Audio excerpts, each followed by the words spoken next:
Welcome back, everyone, and today we have this trade would break the NBA. So the thumbnail was basically Giannis, in a Lakers jersey.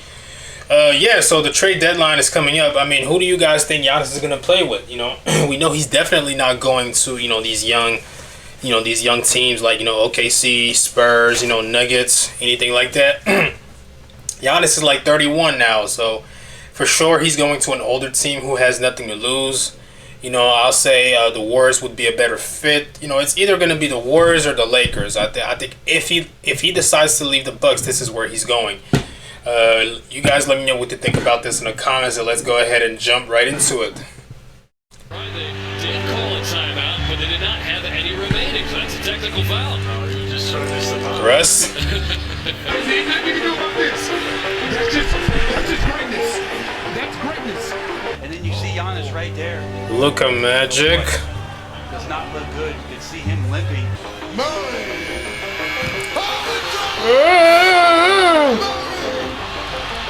Now watch Huff. Huff has it. He's dropping. He sees it. But George just can't get there. Green! Bro,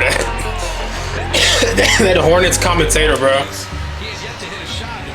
He was frustrated with himself. Hey. We are now halfway through the NBA season. Hard to believe, I know. A lot has happened over the last 3 months, and I'm gonna cover all of it in about 10 minutes. A lot of it. With half the NBA season in the books, would it be too early for me to jump to some wildly bold conclusions on the season yet again? Absolutely. Is that gonna stop me from making some wildly bold conclusions Bro, on the Dory, season what the yet again? hell, bro? The way he jumped up, bro. Early for me to jump to some wildly bold conclusions on the season yet again? Absolutely. Is that gonna stop me from making some wildly bold conclusions on the season yet again? No, of course not. So here is everything that happened in the first half of the 2025-26 NBA season in about 10 minutes. With Damn. Nikola Jokic sidelined with an injury for the last month, Shai Gilgeous-Alexander is quickly closing the door on this year's MVP race. The only player with a legitimate fighting chance to disrupt what feels inevitable is Luka Doncic, who at this point... Yeah, but like record-wise, the Lakers are not even that close, honestly, to the Thunder. So Shai's gonna get back-to-back MVP. At this point, it's pretty clear. might retire as the only player with 10 MVP caliber seasons, but no MVP to show for it. But if Facts, bro. Luka's probably the best player ever to. He's probably gonna go down as the best player ever to never win MVP, bro. Shai can pull it off, he'll become just the 5th guard in NBA history to win back-to-back MVPs. And with OKC as the clear title favorites at the moment, Shai is positioned yet again to have another historic season in spite of 90% of NBA fans rooting against him. In other news, after hearing rumors of a Giannis trade for the last half-decade, this saga might finally come to an end in Milwaukee. According to a Shams report, the Bucks are now open to offers for Giannis. And after managing to build one of the most poorly constructed rosters in the league around one of the greatest players of this generation, it appears that the bleak reality for the Bucks has finally set in. Giannis hasn't exactly hidden his frustrations either, looking increasingly unhinged on the court as the season's gone on. I may be wrong, but when a player boos their own crowd, it's probably time to move on. But if this truly was his last game in a Bucks uniform, the next chapter can change a lot wherever he lands. A Giannis cat swap instantly makes the Knicks the favorites in the East. Sending the second best player in the world to the Warriors would be completely unprecedented. To anyone throwing the Blazers into this mix, I do appreciate the optimism, but now's not the time for jokes. Yeah, Looking at some exactly. of the action around the league, the other night I thought my eyes were playing tricks on me when I saw a 41-year-old demanding the ball during a timeout. A moment that felt equal parts impressive and deeply concerning. But LeBron isn't wrong. Throughout January, he's averaging 24-7-7 on 60% true shooting. Numbers that will make him the first senior citizen in NBA history to be named an All-Star. But it is the other team Senior citizen. in LA that has completely shocked the NBA over the last 6 weeks. Led by an inexplicably prime Kawhi Leonard, the Clippers have gone 16-3 over their last 19 games. The best team in the league in the month of January. I know, right? It's crazy, bro. Considering how they started this season, crazy, man. This whole time, I thought it was James Harden who was gonna save us from the team of doom and their looming draft pick. But instead, they've relied on the most unreliable superstar in NBA history. A turnaround even their own fans couldn't see coming. In fact, one Clippers blogger was so confident that his team was dead in the water that he tweeted this on December 20th, the exact night the Clippers began. If they go 15-3 in any stretch this season, we'll print and eat this. Bro, what the hell? Wait. I think he's missing a few words, but whatever. Their run. Why did he choose this extremely specific condition? Yeah. I'm not sure. What were the odds the Clippers were going to actually pull this off? Yeah, you better get to it now. Go ahead and eat it, bro. Apparently higher than he expected. Did he actually follow through with his promise? Here's the rest of it. Oh boy. Oh man. Damn. He sure did. In other news, A man of his words, man. You gotta respect it, bro. rookie class has separated into two different stories, and both start at Duke. Con Knipple has been a revelation for the Hornets this season. At the moment, he is on pace to absolutely shatter the rookie three-point record, a mark that currently stands at 206 from Keegan Murray back in 2023. Con is on pace to make 272 threes this season. And it's not just the volume. Knipple is currently shooting 43% from downtown, the most accurate volume shooting rookie in NBA history. But this may still not earn him Rookie of the Year, as Cooper Flagg is proving the generational Yeah, Cooper Flagg's gonna get there. Warranted. His most recent piece of evidence, a 49-point bomb against Knipple and the Hornets. The most points in a single game by a teenager in league history. A game that gave Dallas fans a moment of solace as they approach the one-year anniversary of the day that shall not be mentioned. And a performance that makes an already close Rookie of the Year race even closer. Meanwhile, in Denver, the Nuggets had to weather the storm without Jokic for an entire month, and still managed to go 10-6 in his absence, which has been enough to make some fans wonder if we are overestimating Jokic's value. If his team can stay in the hunt without him, how valuable is he really? To which I say, stop it. Get some help. The Nuggets have a good team, a playoff team.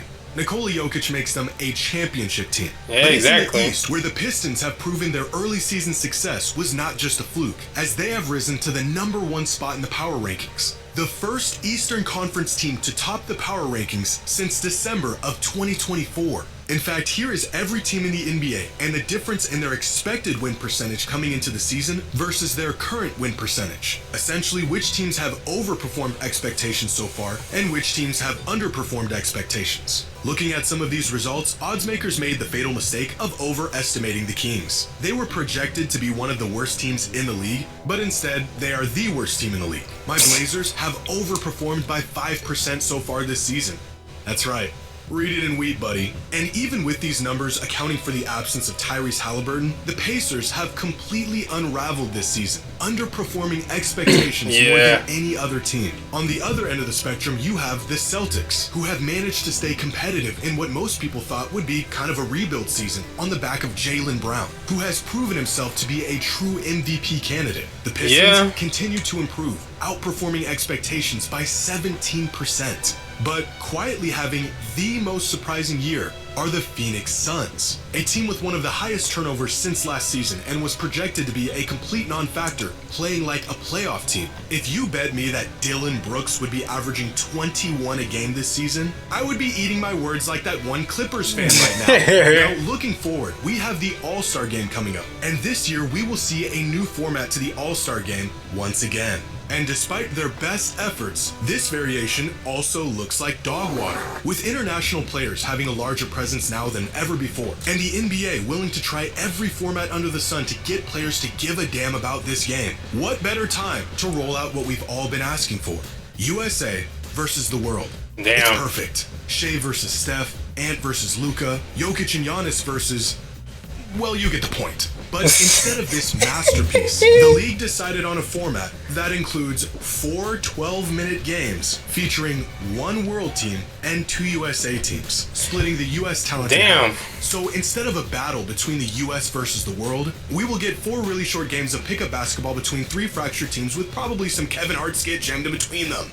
Yeah. Now, here are the official power rankings through week 15, and the change in the rankings from our previous video back in week 4. And a lot has changed in the past 11 weeks. Because the Thunder failed to be the greatest regular season team of all time, they got demoted to second in the power rankings. The Rockets, Spurs, Nuggets, Suns, and Timberwolves all look like they'll continue to be tough out west. The Celtics have skyrocketed all the way up to number 8, with Jaylen Brown leading the charge in the absence of Tatum. The Hornets quite possibly have their best roster of this century, which is good for the 21st spot in the league. On the other end, the Lakers continue to slide, down 6 spots since our last ranking. The Magic have also lost their footing since November, falling 6 spots. And the Bucks are absolutely plummeting into the abyss. A small preview of what's to come once Giannis gets the hell out of there. And the Wizards are still the Wizards. And finally, for our midseason awards, first team All-NBA includes Luka, Shea, Cade Cunningham, Jaylen Brown, and Victor Wembanyama. Second team is Maxey, Mitchell, Kawhi, Ant, and Brunson. And third team is Harden, Murray, Curry, Jalen Johnson, and Kevin Durant. Now more than ever, the 65-game minimum rule is really affecting these end-of-season awards. Giannis has already missed too many games to qualify, and Jokic will more than likely miss out on these awards too, since he can only miss 1 more game moving forward. Austin Reeves and Joel Embiid have also missed too many games. Even Wemby and Kawhi are 1 small injury away from missing the cut. So fingers crossed, but more than likely these teams will continue to change as the season goes along. Now, our mid-season MVP is Shai Gilgeous-Alexander, once again having historical impact on a nightly basis and being available at a time where availability is as valuable as ever. Our Rookie of the Year is Cooper Flag, coming off of one of the best rookie performances the league has ever seen. Our scoring champ is still Luka Doncic, averaging 34 a night. Our Defensive Player of the Year is Victor Wembanyama, and the race for the most improved player is still neck and neck, but I'm gonna give the edge to Denny Avdija, who went from a part-time starter to a legitimate all-star since last season. And finally, I mean, he is in the reserves now. Our mid-season champions are the OKC Thunder, who have cooled off significantly since their historic start, but still remain the most dominant team in the league and favorites to win the title this season. And that was everything that happened in the first half of the NBA season in about 10 minutes. Hope you all enjoyed. And as always, until next time. Damn, okay, so wait. Damn, okay, so this is crazy. I mean, hey, anyways, that was a good video. You guys let me know what you think about this in the comments, and I'll see you guys in the next one. Peace out. Hey.